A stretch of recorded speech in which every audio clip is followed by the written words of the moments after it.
So, okay, that's interesting. Okay, so I'm actually live on Instagram and YouTube at the same time. Okay, so my name is Ian Chun. I am the You Know Me tea merchant. We primarily try to help Japanese tea producers sell their products and introduce them to the world, to consumers, tea enthusiasts around the world. Occasionally, we get offered some really good stuff, but we can't to remain anonymous at times. So we have right here a very limited production of gyokuro, saemidori cultivar from Kirishima village in Kagoshima, which is the southernmost part of Japan. I've been looking for a organic gyokuro that was really, truly organic or truly gyokuro, even though it's organic. The reason why you can't have an the reason why organic gyokuro tends to be, along with matcha as well, tends to be either more expensive for the quality as well as not as good quality as conventionally cultivated tea leaf is that for gyokuro as well as really good matcha, you fertilize it very heavily.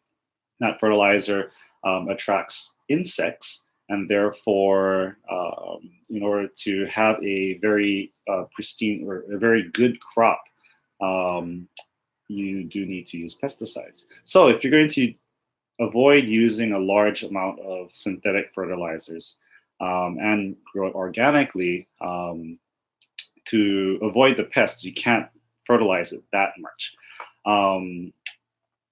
So it becomes very difficult to create organic gyokuro that's very good quality.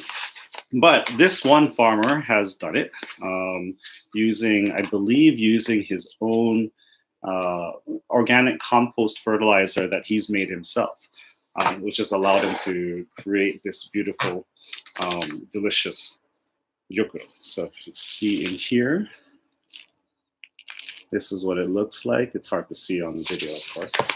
So what I'm going to do is I'm going to take 3 grams inside this cup here, and I'm going to pour it into, this is a shibori dashi kyusu. Pour it right here. My staff, one of my staff is sitting right here. You can't see her. The other one's over there watching on Instagram, I think. And we're going to have 3 cups here. Oh, you can't see the cups. You cannot see the cups.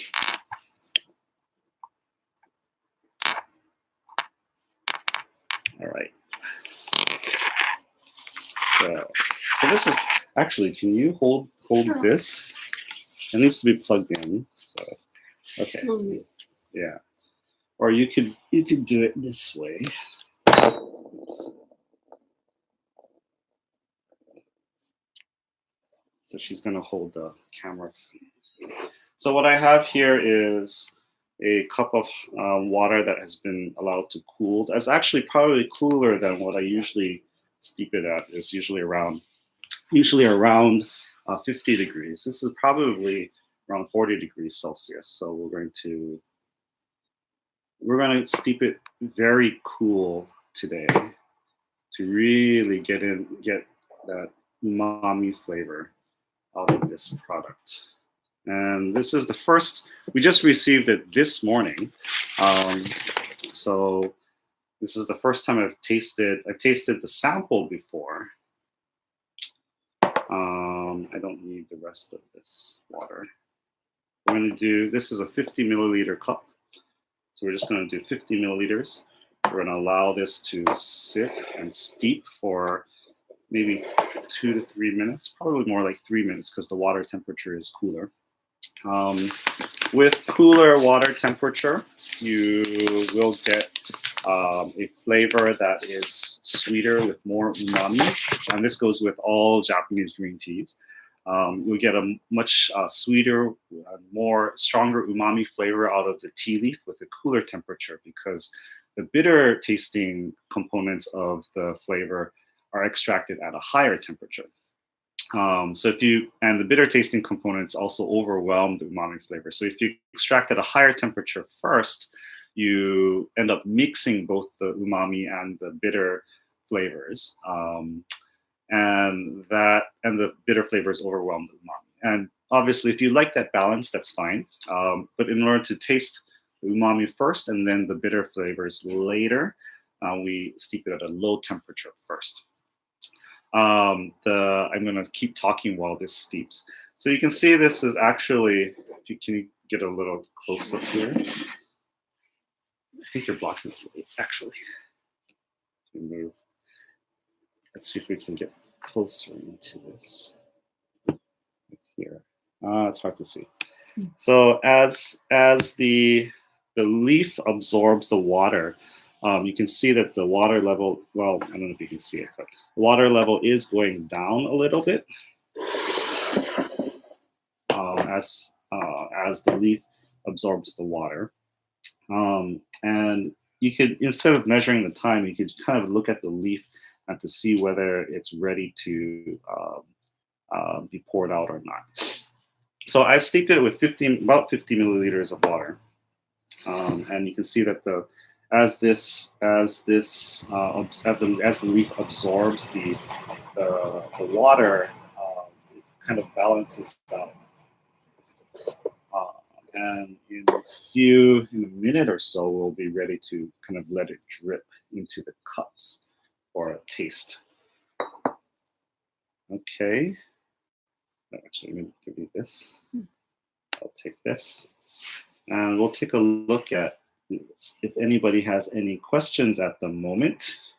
Who has this? Oh, Nagatani, 素敵な場所. Yes, Nagatani-san, Nagatani Tea Factory is also watching, and he actually has a very good gyokuro that I need to start procuring as well. We are actually in our tea room here.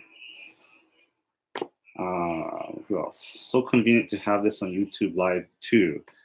Are you watching on YouTube Live as well? Looks like you're at your Japan headquarters. Yes, we are. Oh, look, all the water's disappeared. Okay, I think we're ready to start pouring it out.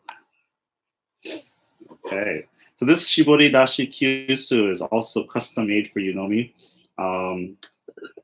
If you search for Shibori Dashi on Yunomi, you'll be able to find it.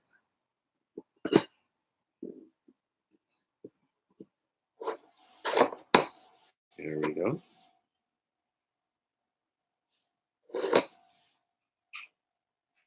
This is a syrup. I considered naming this tea ambrosia because, yeah, it's like ambrosia.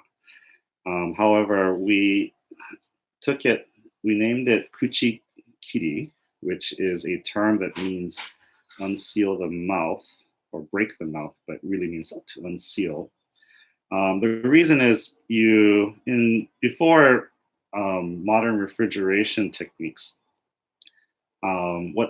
what tea producers would do is take their tea leaf that was harvested in the springtime. They would take their tea leaf that was harvested in the springtime, put it into jars, what's called tsubo, and this is still reflected in the logos of some very old tea companies like Ippodo. Dobashien is also another one that has this logo. And they would store them in cool locations like undergrounds or in caves, allowing the leaf to age, which allows the catechin, the bitter tasting flavors, to degrade. So shibori dashi means to squeeze out. So this kyusu means it allows you to squeeze out every last drop. And of course, the last drop has been steeped the most, so it's the most delicious.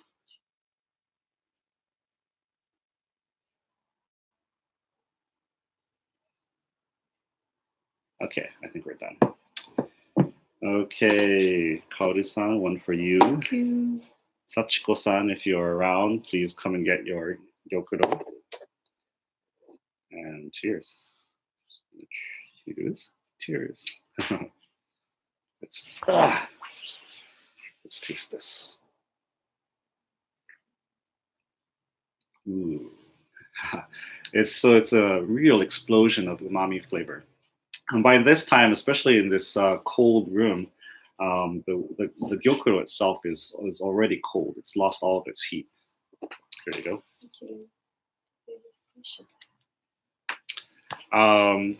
Questions? What kind of water? I'm actually using just tap water. Oh wait, no, I'm not using tap water. Yes, I am using tap water. Tap water in Japan tends to be soft water with very few minerals. And this is the water that is, well, tea was made for soft water. The water is at room temperature. It is a little bit higher than room temperature when we started. Room temperature meaning like 75 degrees Fahrenheit, like 40 degrees Celsius. No, not 40 degrees Celsius. Is that right? It was no, I think it was warm. It was definitely warm when we started. I'm guessing around 40 degrees. My instructions say 50 degrees. It gets a little bit more flavor out. And by the time, because the room itself is cold, it's about like 10 degrees right now, 10 degrees Celsius. The tea itself is just cold right now, but very, very delicious. Mm. So another wonderful way to enjoy, take a look at the tea leaf that's still spent. So it's not completely unrolled. So if Sachiko-san, can you actually bring some hot water? And it's not completely unrolled, so there's still flavor left in it. So you can steep it several more times with hot water. The another way to enjoy it is to put ice on top of something like this. Put ice on top of something like this. Let's just leave it for an hour. The ice will melt, and you can drink it as the ice melts with just a little bit. You're talking about small little drops, very small amount. Or what we would do. I think the very first time I had ice steeped tea leaf was at the Yokota tea farmer Yokota-san's place, and he was steeping it with ice, and it would melt a little bit, and there would be a few drops, and we were discussing business at the same time. So it was a 2-3 hour session, and we just let the drops, and we would just pour the drops and little by little bit after as we were discussing things. So Sachiko-san has brought some hot. This is 90-degree hot. 90 degree, 190 degree Fahrenheit hot. So what we're going to do is we're going to pour it directly into the teapot here.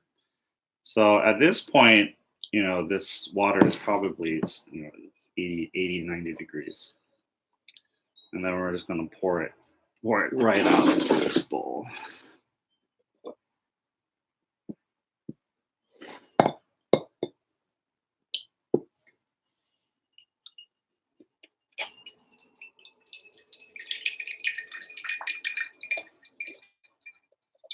So the green color, you can see it's much greener here.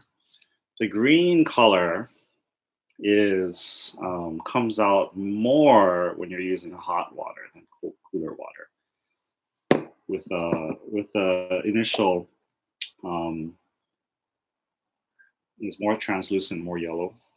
Wow, that's strong, deliciously strong. So you can see that there's a lot of particles because there isn't a filter on this shibori dashi. So there are a lot of particles. It smells delicious.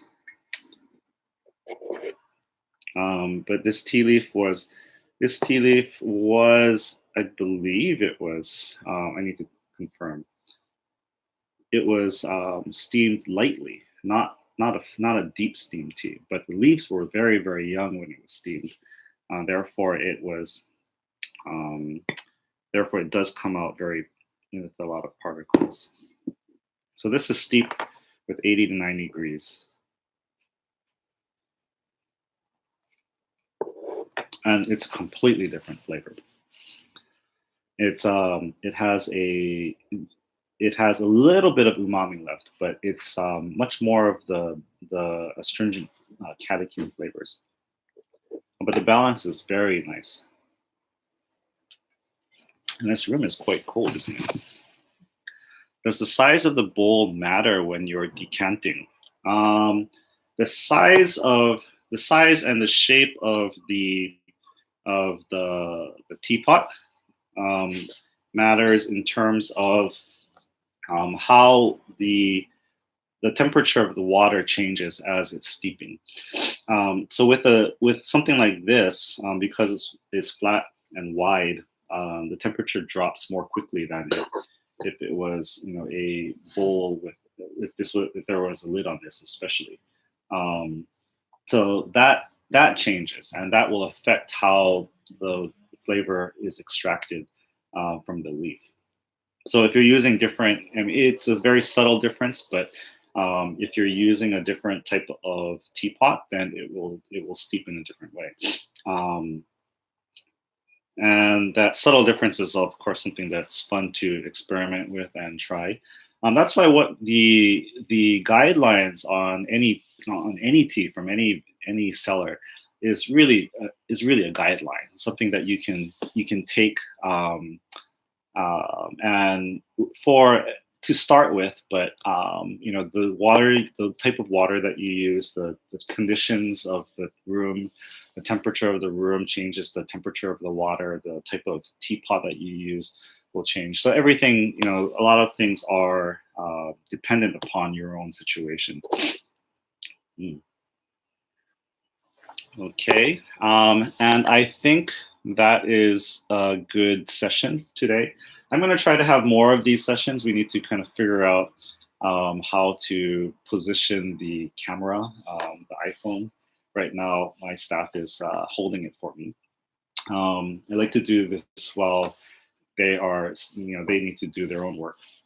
Um, but this room itself is beautiful, and I'd like to be able to set it up so that we can do more of these types of sessions quickly and easily. I know that some tea farmers are wanting to come here and introduce their tea themselves, so we'll try to do this. Is that hohin for sale? Yes, this hohin or shibori dashi kyusu is for sale. I don't remember the specific URL, but if you search for shibori dashi, there's I think about 4 or 5 types of shibori dashi kyusu on Unomi. Who is the producer of this gyokuro? The producer of this gyokuro cannot be revealed, mainly because they don't have a whole lot of it. They don't want other people bothering them with. There's actually not much left anyway. Maybe about 5 kilograms. This sound of the train here is the reason why this beautiful place was considered for a national level drama, period drama, historical drama. But then they noticed that the train and then the cars going by would ruin the sound. So unfortunately, it looks great, but doesn't sound too good. Anyway, back to the producer. What I can tell you about the producer is that the tea leaf itself was harvested by a very talented tea farmer in Kirishima, Kagoshima, Kirishima village in Kagoshima prefecture, which is the southern end of Kyushu, the southernmost part of the main islands of Japan. Then it was bought by a wholesaler and our refinement factory in Kyoto. And that factory did the refinement of this tea leaf. So it's not exactly the same tea leaf that comes from the farmer. What they do, what the refinement factory does, is they take the leaf, they'll sort it so that it removes the stems and powder, the more powdery parts of the leaf, and then they'll do a little bit of roasting to it, in addition to storing it for the last what is it, 9 months or so. They'll store it for in their refrigerator, which is about 1 degrees, I think they said, 1 degree Celsius. So it's a very low temperature storage facility, also designed to be certified, allows the product to be certified organic. They use some kind of ultrasound technology to keep the insect, keep it pesticide free, insect free. So the 250 gram level is what we bought from them, and this is certified. We're going to repack this into 20 grams and 100 gram sizes. The URL is unomi.life/gy as a short URL. Or Kuchikiri is, if you search for Kuchikiri, then that is the name of the tea. And so the 20 gram and 100 gram bags, we're going to repack it on our own. So those will not be certified organic, but we'll be repacking them as we need to in small amounts to keep this as fresh as possible. Thank you very much, everyone. We're going to go take a look at new packaging products now, so that we can package your orders better. And thank you very much. Okay, let me take this. See you later. End live video. Share for the next 24 hours.